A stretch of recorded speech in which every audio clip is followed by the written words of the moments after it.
I'd like to welcome all of you to this beautiful venue, Villa Antonia. While you're coming in and getting a seat, I'd like to introduce myself. My name is Joe Cartetter, and I'm president of the Central Texas Water Coalition. We have a series of meetings. Many of you are members. We're thrilled to death you're here to support us and support keeping water in our lakes. Hear, hear. Lake crowds are always easy because you know the truth. Sometimes we're doing education, which is one of our major components of our mission, and sometimes we have tough audiences. But at lake events, we always have good ones. I'd like to start out by thanking the people who helped organize this event. Dorothy Taylor, if you'll stand up please, she's the Vice President of Central Texas Water Coalition. Gary and Margot Mermelstein, where are you? Right here, stand up. And the Jonestown Action Committee, stand up and wave if you're there. These people are organizers, grassroots organizers of the finest kind. I also want to thank Julie Madden, who organized the silent auction, Lynn Petrick, who owns Villa Antonia. This Margot has corrected me several times. I'm too Texan, I want to say Antonia. Villa Antonia, who graciously contacted us and offered this venue for the event. We never spend your money. We could never afford places like this. But we've had wonderful supporters from around the lake at all of our meetings. We meet monthly, 1 month in Lake Travis, one on Lake Buchanan. I also want to thank Julie Madden, the silent auction organizer. Judy, where are you? She's back there working. Larry Kiley and Sterling Affairs, and Shea Johnson, Tori Timmon in Social Communications, Brad Love and Angel Productions, Bill Adam, who is our treasurer of the CTWC board, and his band. Loman's Crossing has been playing in the back. Our audio guy is Scott Valley with Complete. We thank you. Wanda Johnson, the cupcake lady. You definitely need to do the cupcakes before you head on out. We also had a shuttle provided by Lynette Holtz from the Hill House, Texas, and Terrell Cass, who's our auctioneer, and all of our volunteers. I think we have a list of 40, and all of our generous donors. So let's have a round of applause for all the organizers.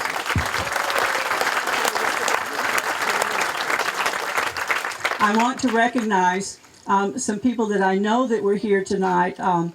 Representative Paul Workman. Representative, where are you? He's back there somewhere. Commissioner, Travis County Commissioner Karen Huber. That we'll be talking about some of the good things she's done in a minute. LCRA board member from Burnett County, John Franklin. Where is John? Now, first I want to tell you, you're not going to beat up on John tonight. I mean, we're going to talk bottom line, that's the way it is, but John came on and he represents us. And he's been very good about speaking out and asking questions. So thank you, John, for coming. And we have other elected officials. I know there's some mayors here. So if you raise your hand if you're an elected official and let us say thank you. Yes, Jonestown. Here's another one over here. Thank you so much for coming. That's my first job. The second is to thank Senator Watson for his support from the very beginning of the water management process. We were blessed to work with two individuals. When we looked at the table, 16 stakeholders, rice farmers, environmentalists, firm customers in the lakes, we said, oh my, we are in trouble. So we decided the smart thing to do was to look who could help us the most. So we looked at two people, Senator Kirk Watson and Senator Troy Frazier. Now, Frazier is way over here on my right. You know, Troy's way over here. And then we have Senator Watson. who's way okay, let's say he's just a little bit left of center. You know, we'll go with that. But here's what we found. Even though they have a lot of differences philosophically on water issues, they are the same. Water issues are the most political issue that's out there today. But it is nonpartisan. It is nonpartisan. Until people begin to believe that, and we can have other people representing us, as Senator Fraser and Senator Watson have done, we're in for a hard pull. So it's all about education. So this is our thank you to you, Kurt. We really appreciate it. I just did a short introduction. When Senator Watson ran for mayor of Austin in '96, his message was simple. Austin's government had been dominated for too long by win-lose situations, all or nothing politics, pitting everybody against everybody else. Does that sound familiar? Like today?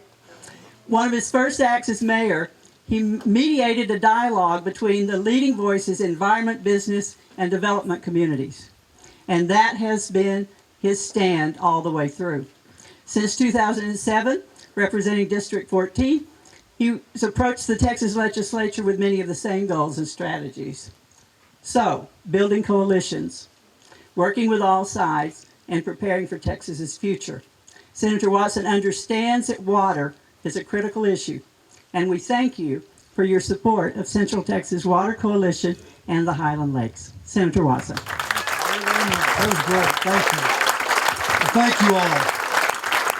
I am very honored and pleased to have this opportunity to be here, and I appreciate that introduction. I appreciate the fact that I just get to work on some of these issues. It's interesting. Liz and I moved to Austin in 1981 for what was a one-year job. We had grown up in the North Texas area.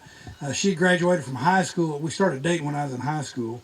We just, by the way, on Saturday we celebrated our 33rd wedding anniversary. Yeah. I told a couple of you we've been moving for the past 2 weeks, and there was a period of time we thought we might make 32 years and 50 weeks, but we made the full 33 years. But we grew up in North Texas, and she graduated from high school a year ahead of me, and she went out to Lubbock to go to Texas Tech, and a year later, and it wasn't because they held me back. I can see you think that's what it was. She's just older than I am. So, but yeah, that'll be our little secret that I said that, by the way. But I went to Waco to go to school, and then we got married when I was in law school. We came down to Austin for 1 year and fell in love with Austin. And part of the reason we fell in love with Austin is because of the Highland Lakes. We had not been in a situation where you saw that kind of beauty, where you were around. Of course, she'd gone to Lubbock to go to school, by the way.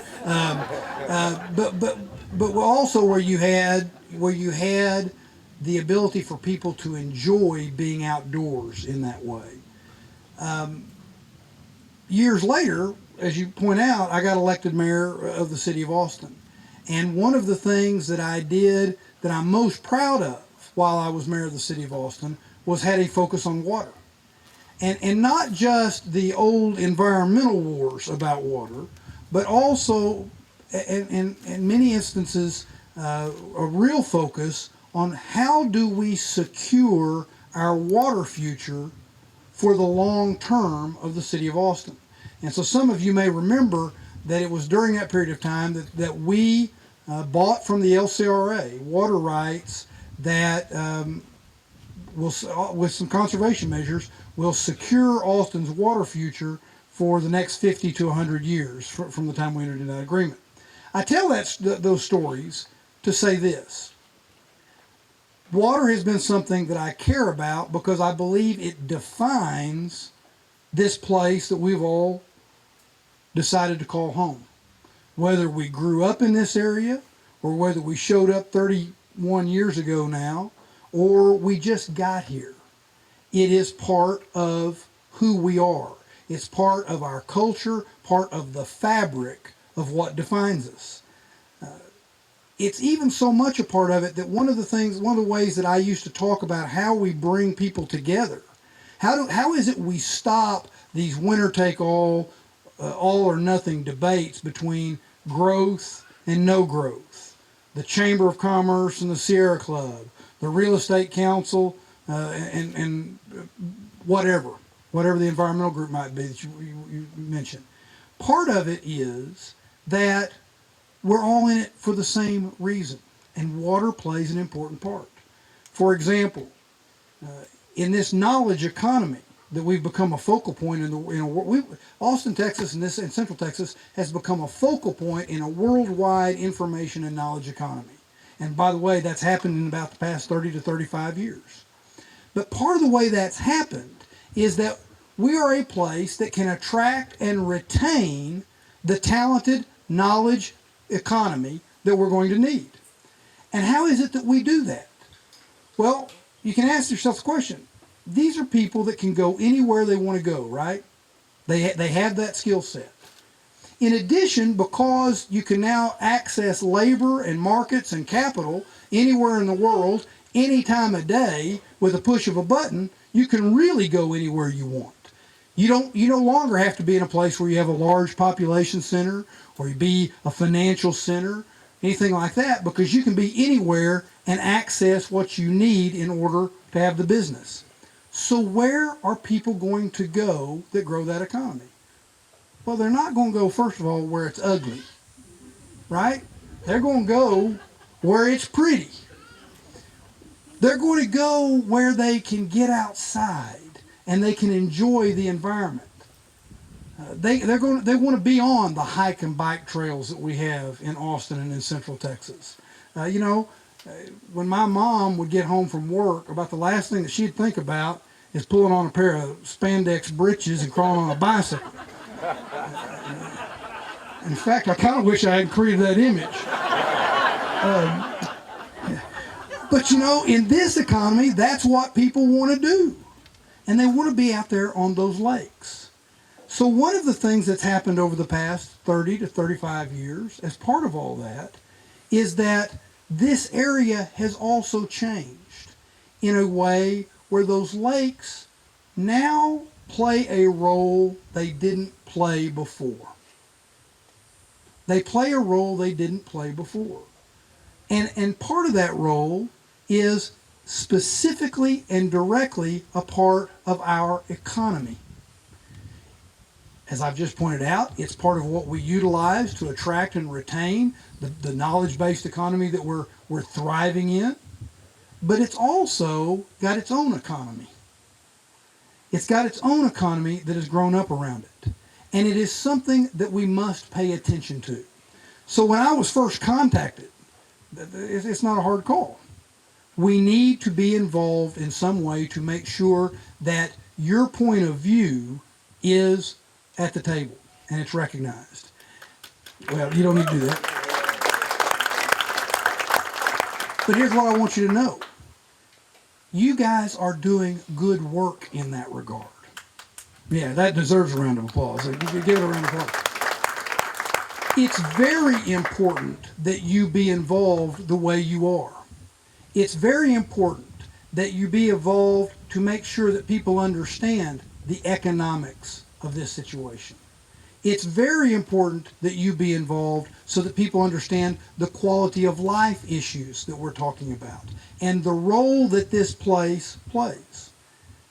So, let me say a couple of things just quickly and then I'll be quiet. First of all, it's very important that you be involved and advocating that this state do better when it comes to water. Yeah. That's right. And you've got a special point of view and you've got a specific point of view, but because you have that point of view, I'm asking you to also broaden your advocacy so that it's not just about the lakes, but it's about water in general for this state. And let me just tell you, we have a pretty good state water plan, but it's irresponsible. It's irresponsible to have a pretty good water plan where you know what you're going to need for the next 50 years. You know what it costs, and it does cost. And anybody that acts like Anybody that's running for office or in a point of office or whatever that's supposed to be serving you and acts like you can have water supplies you need to supply the economy of this state, but it's not going to cost, you shouldn't really be paying attention to them because that's irresponsible. We also know what it costs to do nothing. It will cost our economy billions of dollars on an annual basis and over the long haul. And it will cost our kids and our grandkids. We are not doing right in this state when it comes to water. We are going to go into the next legislative session, and we're going to hear again and again and again that we can't afford to prepare for the future. Well, folks, we can't afford to not prepare for the future. And you need to be involved in that debate just as well as what we're talking about on these lakes. So I ask you to do that. The second thing I ask you to be involved with is continue to help us as we work, and I'm very pleased that we have an LCRA board member here. I'm going to tell you this. We're in constant contact with the LCRA and the LCRA board.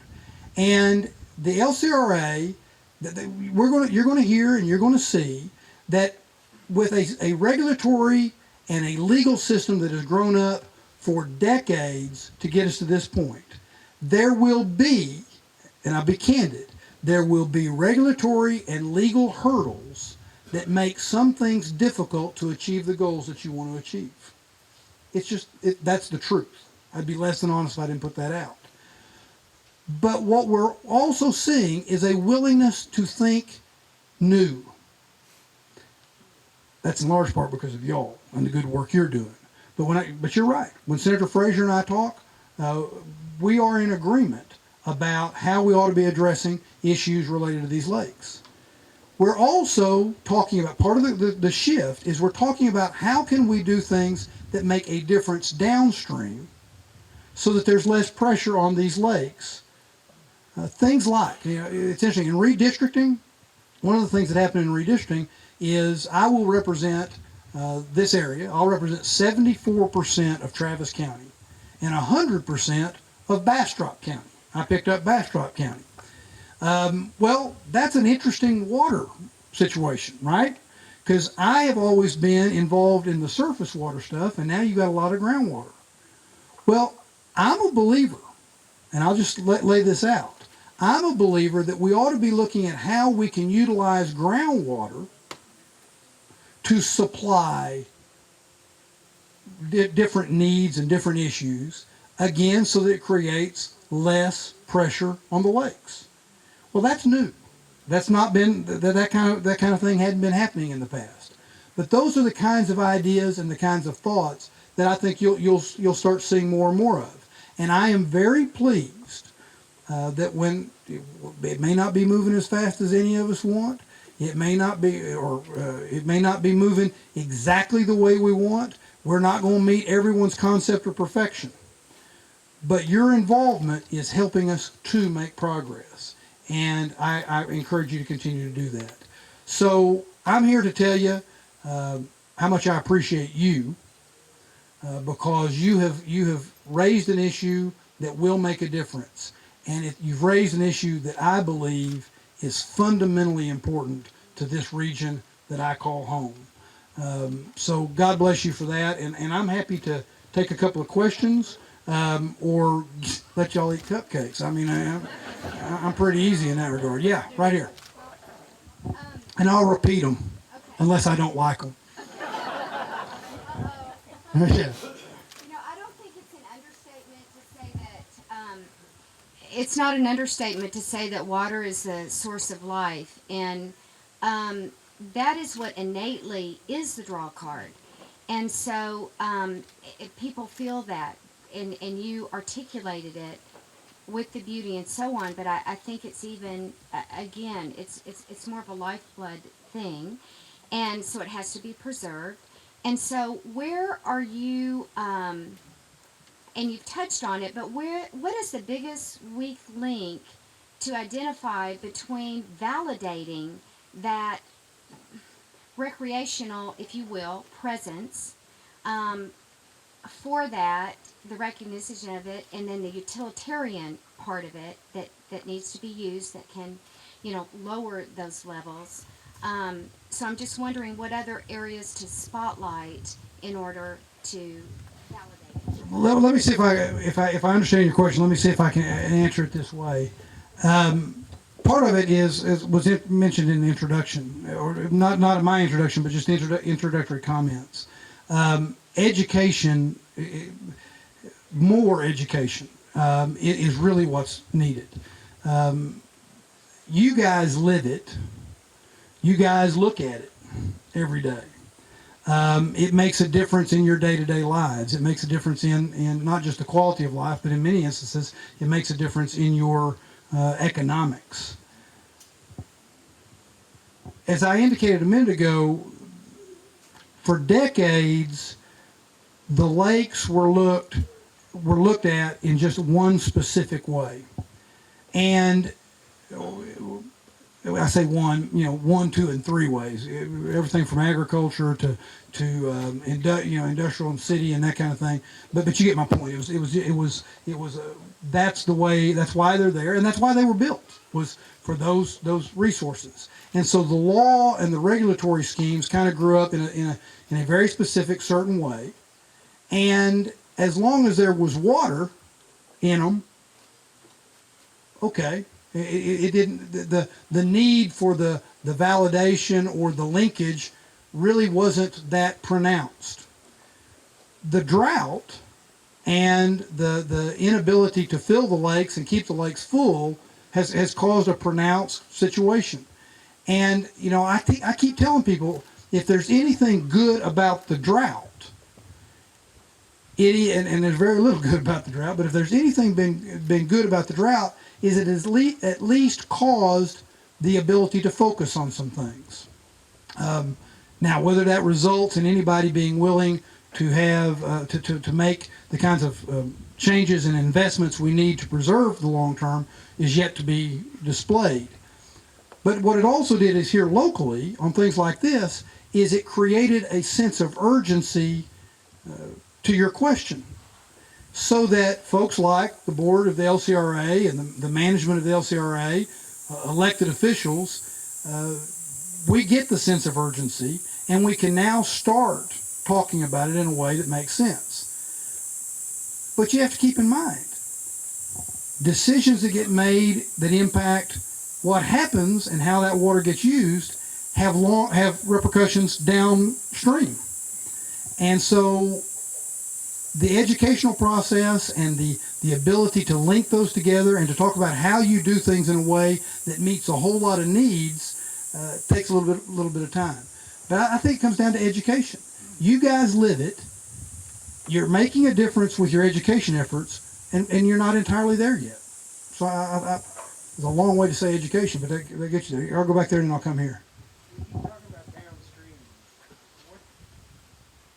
3 years ago, we flushed millions of gallons of water into the building. What is the problem with putting more reservoirs downstream to catch this water? Well, a couple things. One is it costs a whole lot of money. Well, Look what it's costing. yeah, I understand, but let me. I'm not arguing with you. I'm on your side. Thank goodness he didn't have any food in his hands. Yeah, cupcakes. I want a cupcake before I leave. I just don't want to get hit with it.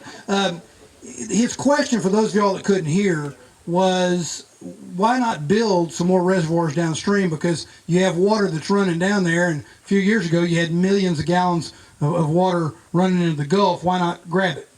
And my quick answer really is it costs, number one, is it costs money. Now, I know you're losing money here, but when you then say to an elected official at the state capitol, or you say to some other entity, you need to spend money, part of what I'm complaining about to you is they're not putting money into things like the state water plan. Look what you would make back. I'm with you. Like Travis did. Listen to my point. People are being elected to office that you can say, here's what it costs to preserve, to conserve, and to create more water supply.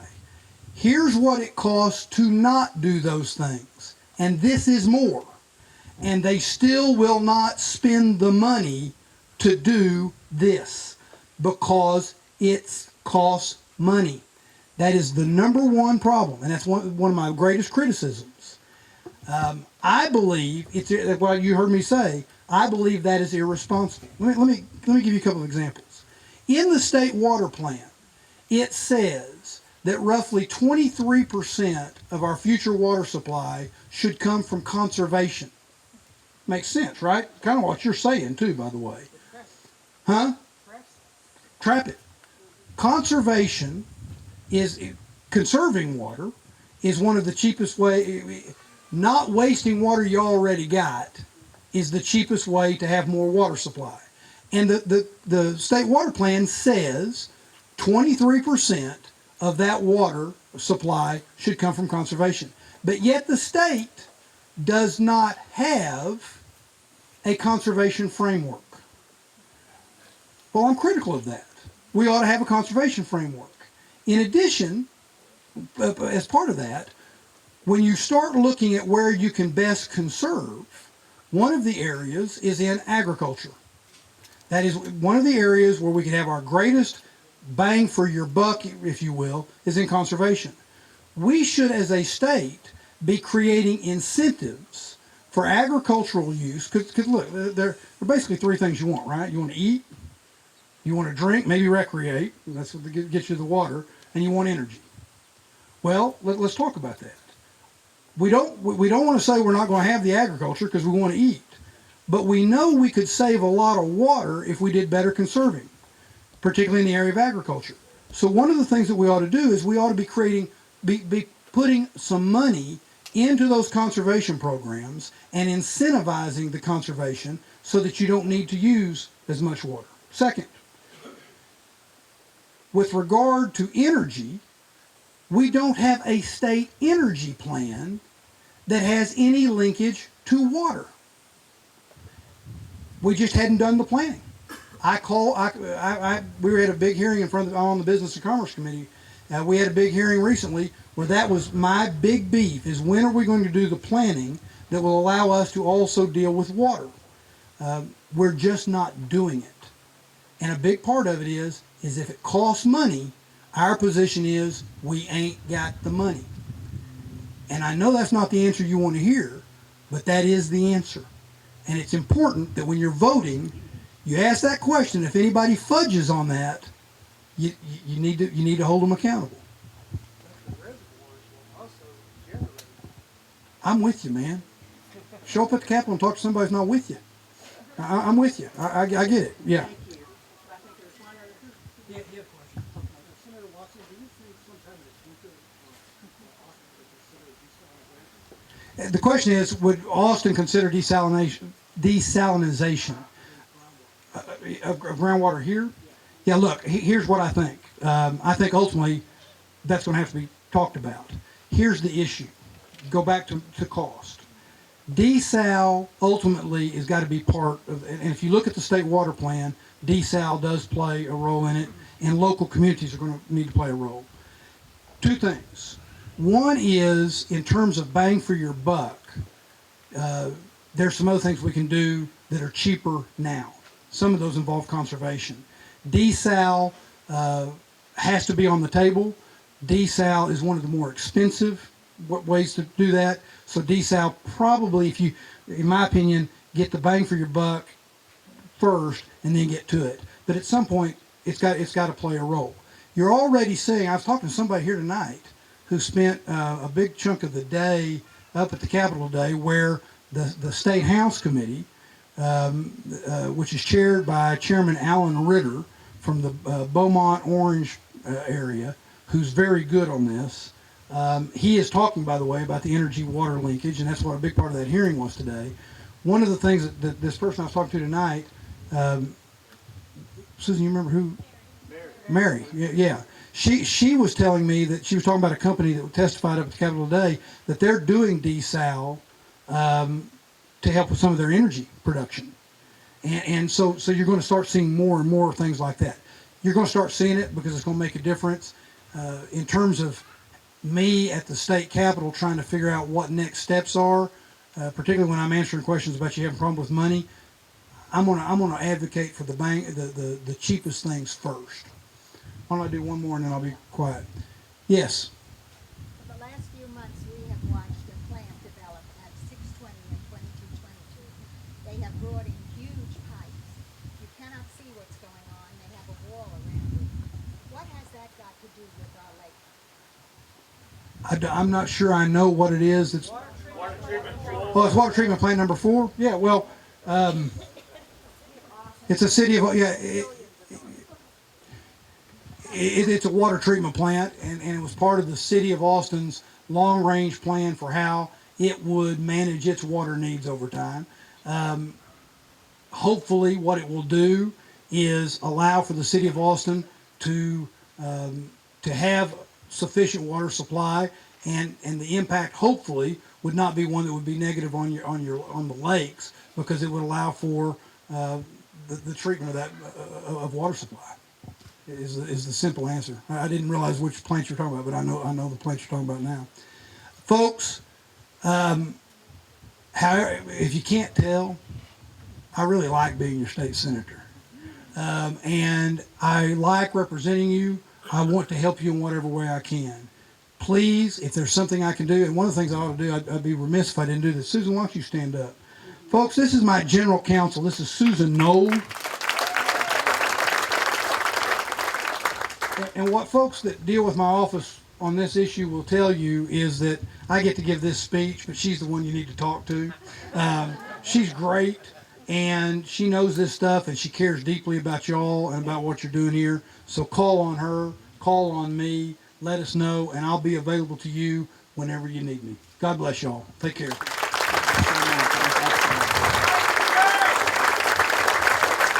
Thank you. It's always interesting hearing from the perspective of the state senate and the House of Representatives. We're at a different level. We're grassroots. We can say exactly what we want to say and ask the questions we want to ask. And I appreciate the honesty. And I have to say, Susan Knoll and Senator Watson have been wonderful to work with for 2 years. And like with anything else, no one agrees with everything. But if you need something done, you can get an answer. And they will always have an open door. So thank you so much. Thank you all. Bye-bye. Thank you so. Thanks, Susan. I'm going to do just a short update before we get into the auction, which is a fun part of the evening. But I know Dorothy was saying, the time's getting right, but this is what's important. I mean, the auction is important because we're building a war chest to protect ourselves from the rice farmers down the basin. Now, I can say that. You can't say that as an elected official because you're trying to build coalitions and work together. We tried working together. Our goal, if you go on our line, our site was, we set a specific goal from day one. Our goal was to work together to find new water supply resources basin-wide for all of the interest groups. And then we want operating ranges for Travis and Buchanan. We want them. We're in there, and we're going to get them. And we're going to do whatever it takes. And that's why events like this are important. That's why it's important to have people like Senator Watson understand who we are and what we're coming from. I heard loud and clear what he said about broadening our perspective. We're doing that. I work legislatively. We're working every which way you can work legislatively to get the issues on the lake out there. I want to speak to the economic development impact. When we were going through the water management plan, we kept being told you can't bring up the impact on the lakes because it doesn't have anything to do with the water management plan. And at one meeting we pointed out, look at the water management plan, page 1, I think it was paragraph 3. It referenced economic development impact on the rice farmers. And I said, how can it be in your plan and not be open to everybody else? But because this was being facilitated by LCRA staff, that communication died at that point.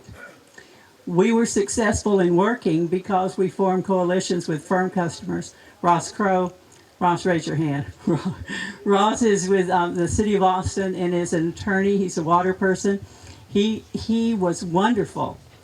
His hydrologist, when we were just getting our feet wet, no pun intended. You have to stay away from those. Getting our feet wet in this, and we were able, by building a partnership with firm customers, industry, and water suppliers, to have a stick at the table. And so we were able to get some things in this water management plan. Two things that were really important. 2 trigger points, which meant that there would be 2 times during the year that LCRA would look at whether or not water is sent down for rice farming crops. But the most important one we got was a supply cap. That was a cap on the amount of water that the rice farmers can draw out of the lakes once they're given permission to have a crop. Right now, they can draw down to, how much, Tom? I always forget.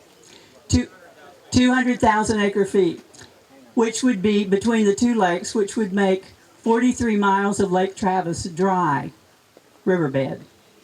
And it would make Buchanan a puddle. And so we looked at that. Sorry? 573 would be the level on Travis. We said, this is crazy. This makes no sense when you look at what's at the lakes. The problem is, we've been framed, the framing of the lakes is that we are rich, ski-doo riding people who only want water to water our St. Augustine grass and fill our swimming pools. Now, when I go and meet with legislators, that is what they say. Let me tell you right up front, you want to be constant level. You're never going to be constant level. I say, no, we are not advocating. Where did you hear that? Well, they have heard that for 78 years from the rice lobby industry. They have heard that forever. We have not been heard before. So we are knocking on those doors, and we are not going away. The water management plan is at TCEQ. They're in the process of approving it. When we passed the water management plan through the whole process, we all reached a consensus. The rice farmers have reneged. They agreed to the consensus, and then they came back and wrote their Rice Farmers Manifesto, we called it. That was the one where they said the lakes should not have a seat at the table. They are nothing but storage buckets of water, and they are there to give us water for the rice farmers. And then they did their view of history. Well, we will definitely reply, but what I've learned is when you're going after a big entity like that with all the big bucks, you do it slowly and strategically and carefully, and that's what we're doing. Every single point in that manifesto will be responded to, and it will be accurate and factual. So that's kind of where we are. We're working. The only way we can accomplish what we need to accomplish is through you. My voice, Dorothy's voice, Tom's voice, the other people who are on the Central Texas Water Coalition Board are absolutely nothing without your voice and your strength. That's what makes a difference. You have got to speak up. I've heard a rumor that $500,000 has been set aside by the rice farmers to shut up the lakes. So the first thing I did, I heard this from a couple of people, and I thought, oh, surely not. Then I heard it from a friend down basin, so I think it's really true. So the first thing we did was go back and tighten up everything. We went through our bylaws. We looked at our records. We got to CPA. Because we're not going to give them a loaded gun in any way, form, or fashion. And we're going to fight it. And that's what we're doing tonight. We're building the beginning of a war chest. And let me tell you, it is going to be a battle. But you have a strong group of people working for you. You have councils, you have city councils and village councils and have sent resolutions into TCEQ. You have commissioners' courts. You have Commissioner Huber's economic impact study she did at Lake Travis.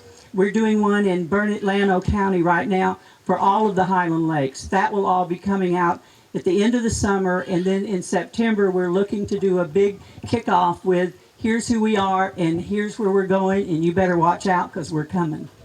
So we'll let you know when that comes. So what I need to do now is to say on to the fun, and here is Carol Cass. Yay, Carol! Thank you very much, Joe. Some of you come on up front here. There's seats down here, and if you come up front, we'll give you 10% off. $7.75, $7.75, $7.75, $7.75, $7.50. Once. $7.50. Man, this is why we got water in this lake. This kind of organization that carries Spratley. If it were up to me, we'd be flying all over the place. All right, item number 3. And that's a Valerie Myers painting. It's called Escaping the Storm. It's an original acrylic on canvas. It's 22 by 28.